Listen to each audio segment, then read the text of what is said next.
खुदावंद का शुक्र उसके नाम की तारीफ़ हो, क्योंकि वही हम्द व सिताइश और तारीफ़ के लायक है। नाजरीन, मैं आपका होस्ट पास्टर शकील अनवर और मैं समरा शकील आपको प्रोग्राम मसाली घराना में खुशामदीद कहते हैं। उम्मीद है कि आप सब खैरियत से होंगे। खुदावंद आपको सदा खुश रखे, दुआ करते रहें, बाइबल मुक़द्दस का मुतालिया करते रहें और अपनी फैमिली के साथ वक़्त गुजारें और सदा खुश रहें, खुशियाँ बांटें। और मैं बताना चाहता हूँ कि आज की एपिसोड आपके लिए बड़ी बाबरकत होने जा रही है। आज का टॉपिक जो है ये बड़ा इंटरेस्टिंग है और आज का जो टॉपिक है हमारी एपिसोड का ये है अच्छे अल्फाज बोलें, तानाज़नी आपके ख़ानदान और बच्चों की बर्बादी की वजह बन सकती है। सो इस टॉपिक पे बड़ी डिटेल के साथ आज हम सीखेंगे।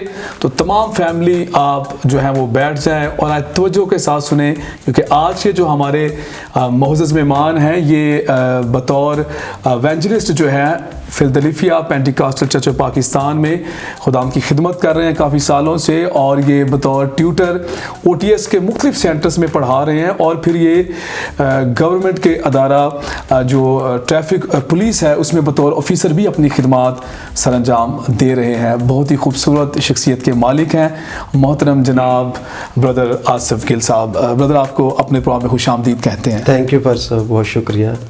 जी सिस्टर जी, आपको भी अपने प्रोग्राम में खुशामदीद कहते हैं। थैंक यू सिस्टर जी, शुक्रिया। जी सिस्टर जी, मैं आपसे पूछना चाहूँगी कि आपकी शादी को कितना अरसा हो गया? सिस्टर जी, मेरी शादी को 22 साल हो गए हैं और मेरे 2 बच्चे हैं, वो पढ़ते हैं एजुकेशन के हवाला से। तो वो उनके एजुकेशन चल रही है, उनकी बड़ी अच्छी तरबियत हो रही है। इसलिए कि मैं ये कहना चाहती हूँ कि तरबियत के साथ साथ उनका मेरा साथ उनके दादा दादी ने भी बड़ा दिया है, वो मेरे साथ रहे हैं। उनको उसने मुझे ये नहीं किया कि आप ये करें। पढ़ाई के मामले में उसने ये किया कि लाड प्यार नहीं किया। मेरा भी एक बेटा है और एक बेटी है। बेटा जो है बड़ा है वो BS इंग्लिश कर रहा है और बेटी जो है वो BA कर रही है। अब वो नर्सिंग में जा रही है। खुदावंद का शुक्र है कि बेटी का नर्सिंग में एडमिशन हुआ है, इसके लिए खुदावंद की शुक्रगुजार। जी सिस्टर जी, खुदावंद आपको बरकत दे कि मुझे बहुत अच्छा लगा कि आपने अपने बच्चों की जो परवरिश है वो कलाम के मुताबिक की है। तो बिल्कुल जो हमारे बच्चे हैं वो हमारी कौम के लिए फ़ख्र और तरक्की का बाइस है। तो मेरा ईमान है कि आपने अपने बच्चों की परवरिश है वो कलाम के मुताबिक की है और दिन ब दिन जो है खुदावंद आपके बच्चों को और भी सरबुलंदी और तरक्की बख्शे। जी पास्टर जी, आप इसके बारे में क्या कहना चाहेंगे? हाँ जी, बिल्कुल समरा, बड़ा अच्छा है। खुशी की बात यह है कि बच्चे जो है वो एजुकेशन हासिल कर रहे हैं, तालीम हासिल कर रहे हैं। तो मैं समझता हूँ ये वालिदैन की मेहनत होती है कि माँ बाप जब मेहनत करते हैं तो फिर बच्चे तालीम हासिल करते हैं, वो आगे बढ़ते हैं। और मैं समझता हूँ कि ये वालिदैन की दुआएं और उनकी कोशिशों की वजह से है। तो खुदा बहुत बरकत दे। मैं यहाँ पर अभी हमारे साथ ब्रदर आसिफ मौजूद हैं, तो आपसे पूछना चाहता हूँ कि अभी प्रोग्राम के शुरू में आपकी और हमारी बात हो रही थी कि आप वालिदैन के इकलौते बेटे हैं। तो और फिर मैं सुनता हूँ अक्सर आसिफ भाई के जो इकलौता बेटा होता है ना वो वालिदैन का बड़ा लाडला होता है। तो अक्सर जो लाडला बेटा है वो बिगड़ जाता है। तो मैं आपसे पूछना चाहता हूँ कि आपकी कामयाबी के पीछे राज क्या है? आज आप कामयाब ज़िंदगी गुजार रहे हैं और फिर प्रोफेशनली भी आप जो है वो खुदा का शुक्र है, खुदा ने बड़ी इज़्ज़त दी है। तो इसके पीछे क्या कहानी है?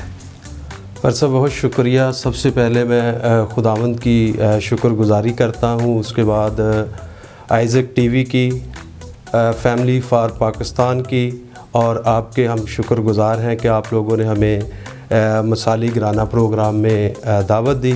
इस बात के लिए हम शुक्रगुजार हैं। आपका जो सवाल है कि इस मतलब कि ज़िंदगी के पीछे, इस कामयाबी के पीछे वालिदैन का क्या रोल रहा, क्या किरदार रहा, मैं बताना चाहता हूँ वालिदैन के बारे में कि मेरे वालिदैन जो थे वो एक गांव से थे, सादा लोग थे, पढ़े लिखे नहीं थे, लेकिन इसके बावजूद उनकी ये ख्वाहिश थी कि हमारा बेटा जो है वो पढ़े और आगे जो है वो तरक्की करे। उनका ना पढ़ना और उनकी ये ख्वाहिश, मैं आपको बताना चाहता हूँ कि जिस तरह मेरी मिसेस ने बताया कि हमारे बच्चों की एजुकेशन के अंदर यहाँ तक पहुँचने में उनकी दादी और दादे का जो है वो बड़ा अहम रोल रहा, इसी तरह मेरी ज़िंदगी के अंदर मेरे वालिदैन के अलावा मेरे दादे और मेरी दादी का बड़ा अहम रोल रहा। अक्सर मैं एक बात आपको बताना चाहता हूँ कि मेरा शायद मैट्रिक का एडमिशन जाना था और हमारे शायद एडमिशन की फ़ीस नहीं थी। मेरे जो दादा थे वो साथ वाले गांव में गए, कुछ जानने वाले रिलेटिव थे, उनसे वो फ़ीस जो थी एडमिशन की बोर्ड की वो लेके आए और उन्होंने उस तरह से मेरा एडमिशन जो है वो बोर्ड में आगे भेजा और मैं फिर वो जो है वो उस लेवल को, मैट्रिक लेवल को कंप्लीट कर सका। तो वो मेरे लिए बड़ा सब इनकरेजिंग पॉइंट था कि मेरे वालिदैन और मेरे दादा दादी इतनी एफर्ट कर रहे हैं कि हमारा बेटा जो है वो आगे बढ़े। तो इस तरह से वो मेरी ज़िंदगी के अंदर एक बहुत अहम हिस्सा था जो इस हिस्से मतलब कि इस चीज़ ने मुझे मेरी हौसला अफजाई की और वो हौसला अफजाई जो है वो मुझे आगे तक लेके गई। मैंने स्टडी को जारी रखा और फिर मैंने इस्लामाबाद पुलिस में अपना ज्वाइनिंग दी। खुदावंद के फजल से मैं उसमें भर्ती हुआ। भर्ती होने के बाद मेरी खुदावंद की तरफ से जो बुलाहट थी, जो रोया थी, खुदा मुझे फिर उस स्पिरिचुअल ना कि सेकुलर एजुकेशन के अंदर बल्कि स्पिरिचुअल एजुकेशन के अंदर भी खुदा मुझे आगे लेके जाना चाहता था, लेके गया। और मैंने आप जानते हैं कि पिंडी इस्लामाबाद के अंदर एक ZBS अदारा है, बाइबल कॉलेज है, वहाँ से मैंने बैचलर ऑफ थियोलॉजी की डिग्री जो है वो खुदावंद के फजल से मतलब कि उसको कंप्लीट किया, खुदावंद के कलाम को सीखा और आज तक सीख भी रहे हैं। और साथ मैंने ओपन थियोलॉजिकल सेमिनरी की ट्यूटर ट्रेनिंग की और मुख्तलिफ़ जगहों के ऊपर जाके मैंने फिर उस खुदा के काम को भी जो है वो साथ साथ अदारे को भी प्रोफेशनल को भी और साथ साथ स्पिरिचुअल एजुकेशन को ना बल्कि हासिल किया बल्कि उनको दूसरे लोगों तक भी खुदा के कलाम को उस ट्रेनिंग को हासिल करके उन तक पहुंचाया ताकि खुदा के कलाम की खुशखबरी उन लोगों तक पहुंच सके।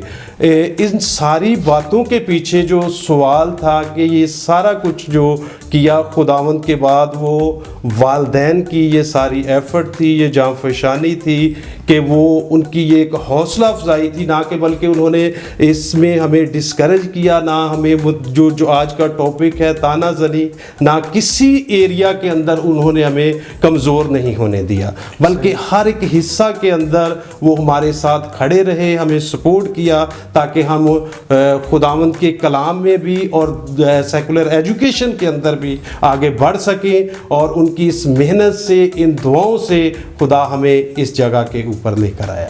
ये सारी बातों का इज़्ज़त और जलाल हम खुदावंद के नाम को देते हैं। खुदावंद बरकत दे। आपने बड़ा अच्छा अभी आसिफ भाई बताया कि वालिदैन ने कहीं पर भी जो है वो डिस्करेज नहीं होने दिया। और मैं समझता हूँ कि जब माँ बाप डिसहार्ट नहीं होने देते और बच्चे को ये एहसास ही नहीं होने देते और बल्कि उसके साथ खड़े होते हैं और उसको इनकरेज करते हैं तो फिर यकीनन फिर बच्चे कामयाब होते हैं, वो तालीम हासिल करते हैं, वो दीन और दुनिया दोनों में कामयाबियाँ हासिल करते हैं। तो बड़ा अच्छा है, मैं सुन के अच्छा लगा कि आपके दादाजी ने, आप वालिदैन की बात तो आप कर ही रहे हैं कि वो आपको इनकरेज करते रहे, लेकिन आपने अपने दादाजी की बात की कि मैट्रिक की फीस नहीं थी और वो साथ वाले गाँव में गए हैं और किसी से वो पैसे लेकर आए हैं ताकि आपकी फीस अदा की जाए और आप मैट्रिक कंप्लीट कर सकें। तो बड़ा अच्छा है कि मैं समझता हूँ कि वालिदैन को इस तौर से बच्चों के साथ खड़े होना चाहिए और उन्हें इनकरेज करना चाहिए।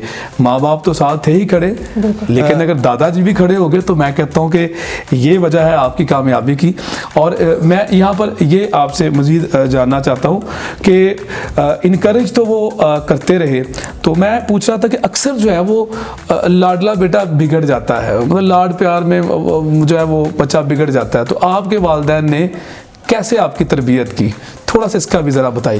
पर सब उन्होंने बड़े सादा तरीके से जो है वो मेरी तरबियत की है। मतलब कि आपको पता है कि हर एक वालिदैन को बच्चे प्यारे होते हैं। उन्होंने प्यार, मोहब्बत, शफ़क़त का हमेशा हाथ रखा, प्यार किया, मोहब्बत की, लेकिन जो स्टडी का मामला था उसके अंदर उन्होंने जो है वो कंप्रोमाइज़ नहीं किया। स्टडी के अंदर उन्होंने कंप्रोमाइज़ नहीं किया। उन्होंने कहा जी कि आपने इस लाइन में जाना है और इसको आपने अचीव करना है। और मैं ये कहना भी चाहता हूँ कि जिस तरह मैं फिर से कहूँगा कि वालिदैन तो साथ खड़े होते हैं, प्यार मोहब्बत करते भी हैं। अक्सर हमने देखा होगा कि हमारे माशरे के अंदर, हमारी लाइफ के अंदर, जॉइंट फैमिली के अंदर दादी और दादे का भी बहुत रोल होता है। जी जी। तो मैं ये कहना चाहता हूँ कि जिन फैमिलियों के अंदर, जिन फैमिलियों के साथ बच्चों के दादा और दादी रह रहे हैं, मैं ये कहना चाहता हूँ कि आप उनके साथ प्यार मोहब्बत का रिश्ता हमेशा कायम रखें, शफ़क़त का हाथ रखें, लेकिन स्टडी के मामले के अंदर उनके साथ वो कंप्रोमाइज़ ना करें। उनको इस बात की नसीहत और तरबियत करें कि आपने स्टडी में आगे बढ़ना है। आमीन। बेशक बड़ा अच्छा है कि जॉइंट फैमिलीज़ के अंदर दादा दादी का भी रोल है और उन्हें अपने बच्चों के साथ खड़ा होना है। और समरा, बड़ी अच्छी बात मुझे ये लगी कि तालीम के मामले में वो ठीक है, लाड प्यार है, वो अपनी जगह है। माँ बाप से ज़्यादा दादी दादे को बड़ा लाड प्यार आता है बच्चों पे। तो मतलब भाई आसिफ कह रहे हैं कि वो एजुकेशन के मामले में दादा दादी जो है वो साथ खड़े हो, वो साथ दें और उन पर सख्ती करें इस मामले में कि आपको पढ़ना है, आपको आगे बढ़ना है। और मैं समझता हूँ समरा कि ये जो लाड प्यार है ना, ये खाने पीने और कपड़े की हद तक है, और तरबियत में जो है वो कोई लाड प्यार देंगे। तरबियत और एजुकेशन जो है इसमें सख्ती करें। आज की आपकी तरबियत जो है वो बच्चे को कामयाब कर देगी, कल को वो किसी अच्छे शोबे में चला जाएगा, किसी अच्छे मर्तबे पे चला जाएगा, वो तालीम याफ्ता हो जाएगा और कल को कोई कहेगा कि ये फ़लाँ का बेटा है, ये फ़लाँ की बेटी है और आज ये कामयाब हो गई। और दादा दादी को भी इज़्ज़त मिलेगी। जिस तरह आज आसिफ भाई जो हैं ये एक अच्छे मर्तबे पे हैं और अपने दादा दादी का नाम ले रहे हैं और यकीनन उन्होंने इनके लिए एफ़र्ट्स किए हैं और वो उसका जिक्र कर रहे हैं। तो समरा क्या कहना चाहेंगे? जी पास्टर जी, मैं सिस्टर जी से पूछना चाहूँगी कि उन्होंने अपने बच्चों की तरबियत कैसे की कि वो आज भी जो है वो तालीम में आगे बढ़ रहे हैं। सिस्टर जी, मैं यही कहना चाहती हूँ कि हमने खुद भी दुआ की और बच्चों को भी दुआ पे लगाया और यही इसका नतीजा है कि वो दुआ करते हैं और आगे बढ़ते हैं। जी जी सिस्टर जी, मैं इसमें ऐड करना चाहूँगा कि इसका राज यही है कि खुदा के कलाम में लिखा हुआ है कि बच्चों की या औलाद की उस राह के ऊपर तरबियत करनी है कि वो बूढ़ा होकर भी उससे ना फिरे। एक तो हमने सबसे पहले खुदा के कलाम को अव्वल दर्जा दिया, खुदा के कलाम को सामने रखा। बच्चों को ना सिर्फ हमने सेकुलर एजुकेशन के अंदर एफ़र्ट की है, बल्कि मैं नाजरीन से भी ये कहना चाहता हूँ कि हमने दोनों चीज़ों को बैलेंस रख के चलना है। जी ब्रदर, आपने बहुत अच्छा कहा कि हमें जो है अपने बच्चों की तरबियत जो है वो खुदा के कलाम से करनी चाहिए। तो बिल्कुल ऐसे जब हम अपने बच्चों की परवरिश जो है वो कलाम के मुताबिक करते हैं तो फिर हमारे बच्चे जो है वो कामयाब होते हैं, सिर्फ दुनिया में भी आखिरत में भी वो कामयाब होंगे। सो नाज़रीन, आप देख रहे हैं प्रोग्राम मिसाली घराना। मिलते हैं ब्रेक के बाद। क्या आपके पास अपने ख़ानदान के लिए शानदार ख़ानदानी रोया है? क्या आप अपने ख़ानदान को अव्वल दर्जा देते हुए अपने बच्चों में मुस्बत आदात को मुंतकिल कर रहे हैं? क्या आप अपने अज़दवाजी बंधन में वफादारी से बंधे हुए हैं? क्या आप अपने घराने को एक मिसाली घराना बनाना चाहते हैं? खुदावंद यीशु ने कहा, जैसा दरख्त वैसा ही फल। वेलकम बैक नाज़रीन, आप देख रहे हैं प्रोग्राम मिसाली घराना।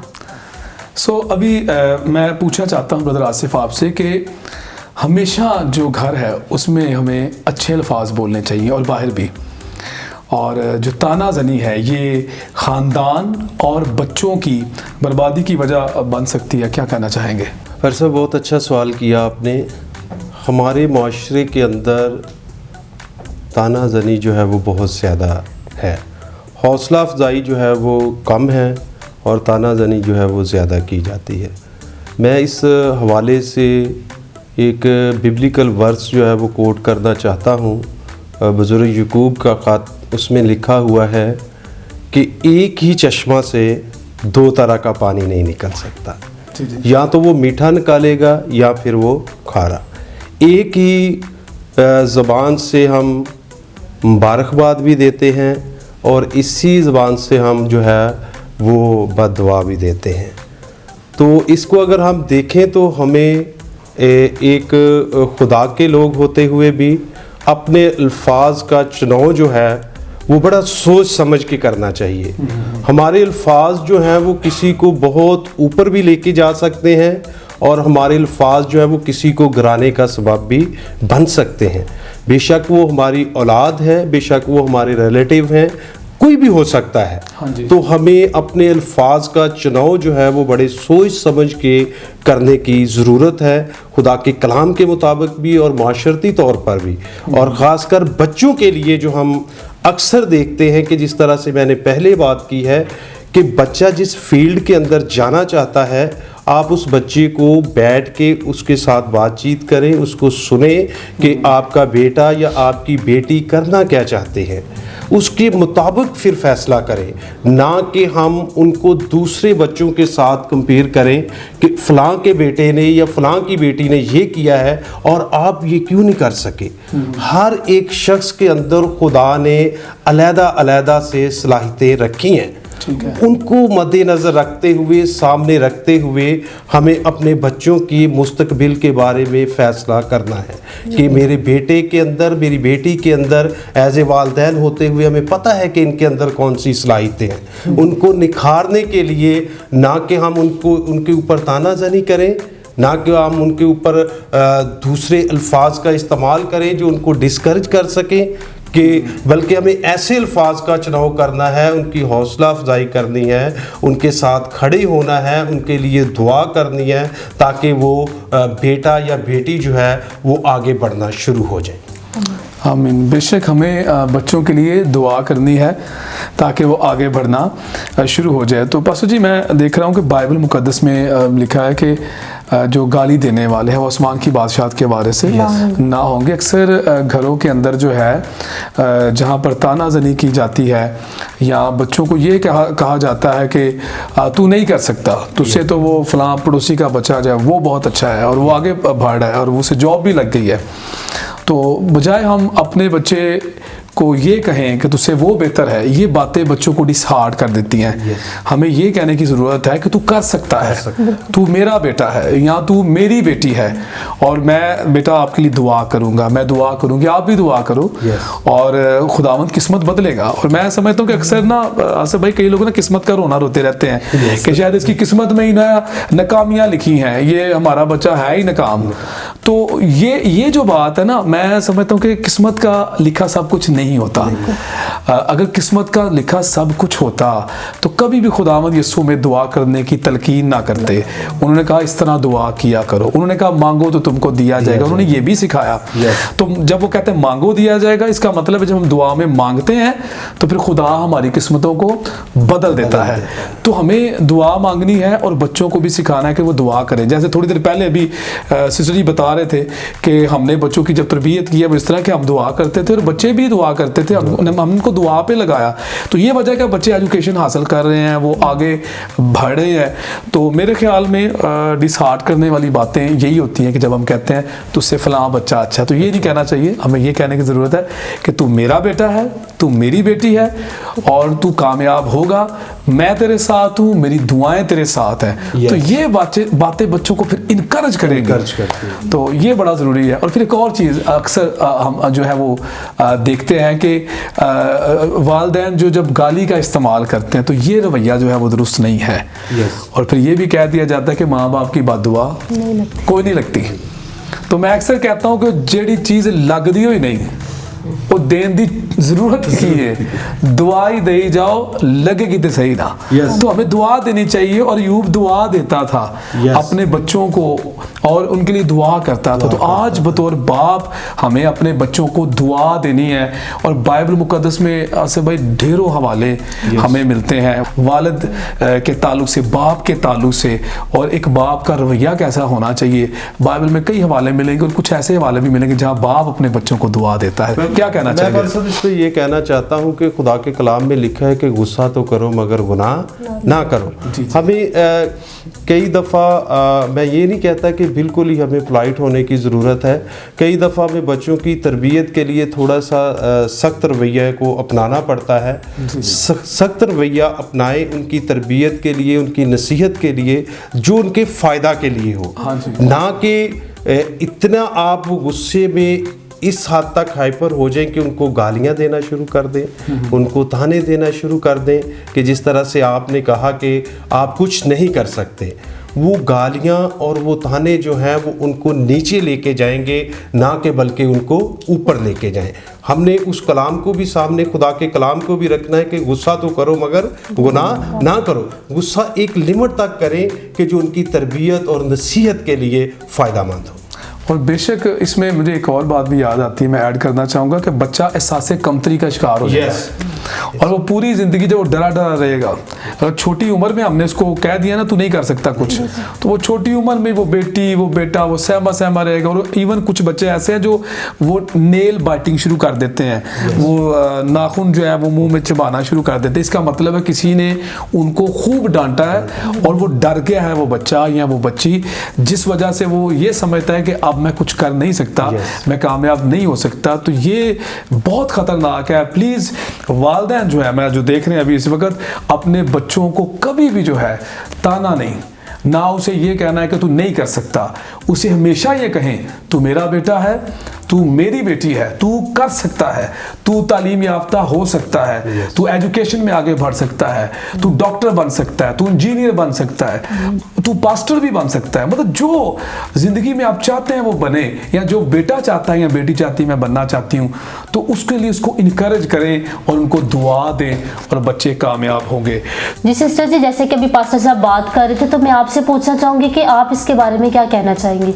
सिस्टर जी, मैं सिर्फ यही कहना चाहूँगी कि अपने बच्चों की तरबियत अच्छे तरीके से करें, ना कि उनको गालियाँ दें। हमने अपने बच्चों की तरबियत इस तरह की है कि हमने कभी उनको गाली नहीं दी थी, ना कभी उनको कुछ कहा था।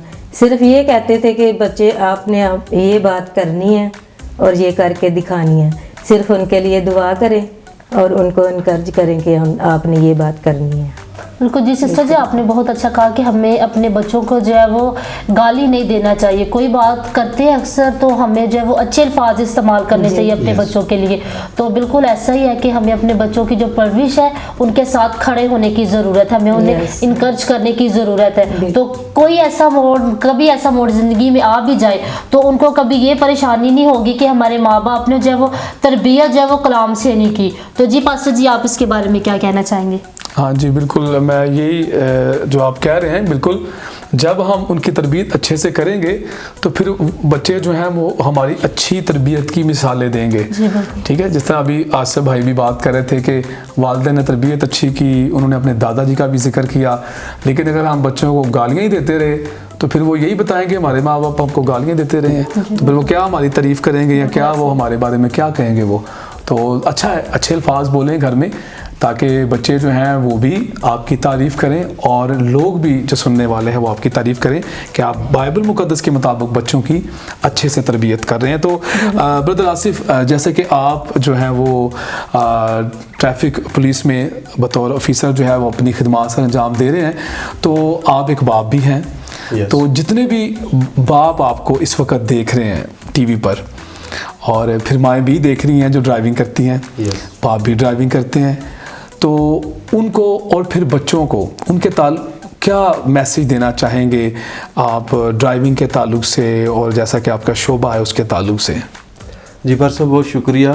मैं तमाम नाजरीन को जो इस वक्त देख रहे हैं, जो वालिदैन हैं, उनको ये कहना चाहता हूँ कि आप जब ख़ासकर ड्राइव करते हैं, बाइक है, गाड़ी है, गाड़ी में बैठे हैं तो सीट बेल्ट का इस्तेमाल ज़रूर कीजिएगा।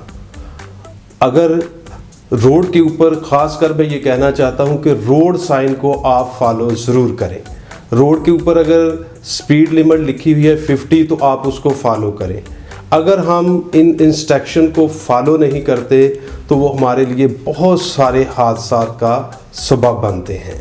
तो दूसरी बात जो आपने कही बच्चों के हवाले से, ख़ासकर मैं उसके ऊपर आना चाहता हूं कि वालिदैन के लिए मैं वालिदैन को ये मैसेज देना चाहता हूं कि बहुत सारे ऐसे हादसात होते हैं जो हम देखते भी हैं, रोज़ाना की बुनियाद पे सुनते भी हैं, आम लोगों को पता नहीं चलता। हम इस फील्ड के अंदर हैं, हमें रोज़ाना की बुनियाद पे इन हादसात की ख़बर मिलती है, हम देखते भी हैं, ख़ासकर जो अंडर एज बच्चे हैं जो बाइक लेके निकलते हैं, जो गाड़ियां लेके निकलते हैं, उनको रोड सेंस के बारे में बिल्कुल कुछ पता नहीं पर सब होता। वो अगर ख़ासकर हम बाइक की बात करें तो उनके बिल्कुल उनको चलाने का इल्म नहीं होता अंडर एज को। अंडर एज के लिए तो अभी ये भी है कि ना तो वो ट्रैफिक कवानीन को फॉलो करते हैं, बल्कि वो उनको बाइक सही तरीके से या गाड़ी सही तरीके से चलाना भी नहीं आती। अंडर एज के ऊपर अभी गवर्नमेंट ने ये किया है कि उनके ऊपर FIR हो रही है। पहले चालान होता था, अभी उनके ऊपर FIR दर्ज हो रही है। तो मैं वालिदैन को ये कहना चाहता हूँ कि बच्चे जो हैं वो आपका मुस्तकबिल है, और बच्चों का आगे जब आप समझते हैं कि बच्चों के ऊपर FIR का अंदराज हो जाता है तो उनका जो फ्यूचर है वो ख़राब हो सकता है। तो एज ए मैं खुद ट्रैफिक ऑफिसर होते हुए, एज ए वालिदैन होते हुए, मैं वालिदैन को ये बताना चाह रहा हूँ, नसीहत करना चाह रहा हूँ कि कम से कम अपने बच्चों को एक प्रोफेशनल अदारे से जो है वो आप ड्राइविंग की ट्रेनिंग दें। ट्रेनिंग के बाद उनको रोड साइन के बारे में पर सब एज ए वालिदैन होते हुए उनको सिखाना बड़ा ज़रूरी है। मैं समझता हूँ कि 70% जो ड्राइविंग है वो रोड साइन के ऊपर है। ऐसे ही है। तो मैं एज ए वालिदैन ये कहना चाहता हूँ कि आप ट्रैफिक कवानीन की पाबंदी लाजमी करें। और बहुत सारे ऐसे हादसात हैं कि इन हादसात की वजह से मैं आपको बताऊं कि जिनके घरों के अंदर वालिद साहब चले गए हैं, जिनकी माएँ हादसे के अंदर चले गई हैं, या देखें आपके जिनके जवान बेटे या जवान बेटी हादसे का शिकार हो चुकी है, उन घरों के अंदर जाके पूछें कि क्या उनके ऊपर एज ए वालिदैन होते हुए, एज ए भाई होते हुए क्या बीतती है। तो हमें पर साहब साथ साथ खुदा के कलाम के मुताबिक भी खुदा के कलाम को भी सीखना है और एक मुहज़्ज़ब शहरी होने का सबूत भी हमने देना है। आमीन। और बेशक कलाम में लिखा है कि हुकूमतों के ताबे रहो। और कवानीन जो वो बनाती हैं उनको भी हमें समझना है और हमें ताबे होना। तो बहुत शुक्रिया आसिफ भाई, बड़ी अच्छी बातें आपने कही हैं। बेशक अगर हादसे में एक बाप चला गया तो फिर यतीम बच्चों का क्या हाल होता है, ये तो यतीम बच्चों से कोई पूछे कि उनका पीछे बगैर अपने बाप के क्या हाल है। और अगर किसी की माँ ट्रैफिक हादसे में जो है वो चली जाती है, डेथ हो जाती है, तो उन यतीम बच्चों का क्या अपनी माँ के बगैर हाल होगा और होता है। और वो उन्हीं को पता है जो इस हालत से गुजर रहे हैं। तो बड़ा अच्छा है कि जब गाड़ी हम लेकर निकलते हैं रोड पे तो एक तो स्पीड लिमिट को देखें और जितने भी कानून हैं, जितने भी कवानीन बनाए ट्रैफिक पुलिस ने, उनको फॉलो करने की ज़रूरत है। तो बहुत शुक्रिया, बड़ी अच्छी बातें आज हमने आपसे सीखी हैं। आसिफ भाई, खुदा आपको बहुत बरकत दे। बहुत शुक्रिया, आपने टाइम निकाला, आप इस प्रोग्राम में आए। सिस्टर जी, हम आपके भी दिल से शुक्रगुजार हैं। सो नाज़रीन, हमें उम्मीद है कि आज के प्रोग्राम से आपने बहुत बरकत पाई होगी। और आज का जो हमारा टॉपिक था वो ये था कि अच्छे अल्फाज बोलें। तानाज़नी आपके ख़ानदान और बच्चों की बर्बादी की वजह बन सकती है। इसके अलावा आज के प्रोग्राम में हमने ये भी सीखा कि लाड प्यार जो है ये खाने पीने का है और कपड़े का है। तरबियत में कोई लाड प्यार नहीं है। बच्चों की तरबियत करें और उनको पढ़ाएं, और दीनी तालीम भी हमें दिलवानी है और दुनियावी तालीम जो है वो भी हमें अपने बच्चों को दिलवानी है। इसके साथ साथ हमने आज इस ताल्लुक़ से भी सीखा कि जब आप बतौर बाप गाड़ी लेके घर से निकलते हैं तो हमें जितने भी ट्रैफिक के रूल हैं उनको फॉलो करना है और उनको मद्देनज़र रखना है। और स्पीड लिमिट आपने जो है वो अपनी उतनी ही रखनी है जितनी की होनी चाहिए, ताकि कोई हादसा ना हो। क्योंकि अगर बाप चला जाएगा अपने घर से तो बच्चे यतीम हो जाएंगे, और उस घर का पीछे क्या हाल होता है ये तो यतीम बच्चा ही जानता है, जिसका बाप आज दुनिया में नहीं है या जिसकी माँ उसके सर पे नहीं है, किसी हादसे का, ट्रैफिक हादसे का वो शिकार हो गई। तो काइंडली आपकी जान कीमती जान है, बतौर बाप और माँ अपनी जानों का ख्याल रखें। और बतौर औलाद भी हमें ज़िम्मेदारी का मुजाहरा करना है। जो कम एज के बच्चे हैं, मेहरबानी से वो बाइक या गाड़ी जो है वो रोड पे लेके ना निकले। पहले प्रॉपर जो है आप ट्रैफिक पुलिस जो है उनके पास जाएं, प्रॉपर ट्रेनिंग लें, सीखें। जब ड्राइविंग लाइसेंस बन जाए फिर गाड़ी लेके आप रोड पे निकलें ताकि आपकी जानें महफूज रहें और खुदावंद आपको बड़ी बरकत दे। मैं उम्मीद रखता हूँ कि आज के प्रोग्राम से आपने बड़ी बरकत पाई है। ज़रूर ये जो नंबर स्क्रीन पे आप देख रहे हैं रब्ता करके बताइएगा कि आज के जो हमारे मेहमान आए उनकी कौन सी बात आपको बहुत ज़्यादा अच्छी लगी, और ज़रूर हमें बताइएगा। और मैं बताता जाऊं कि ये प्रोग्राम एक मिसाली घराना बनने में आपके लिए मददगार होगा। इसके साथ साथ ये किताब आप मेरे हाथ में देख रहे हैं, मिसाली बाप, ये ब्रदर ग्रेगरी स्लेटन की लिखी हुई किताब, इसको शाया किया फैमिलीज फॉर पाकिस्तान ने। ये किताब जो है स्क्रीन पे आप नंबर देख रहे हैं, इस नंबर पर रब्ता करके ये किताब आप हमसे ख़रीद सकते हैं। ये किताब को लें, पढ़ें, ये भी एक मिसाली घराना बनने में आपके लिए मददगार होगी। सो खुदावंद आपको बड़ी बरकत दे। अगले प्रोग्राम में फिर मिलेंगे नए मेहमानों के साथ। तब तक के लिए मैं आपका होस्ट पास्टर शकील अनवर और मैं समरा शकील आपसे इजाज़त चाहेंगे। देखते रहें प्रोग्राम मिसाली घराना, ओनली ऑन आइज़िक टीवी।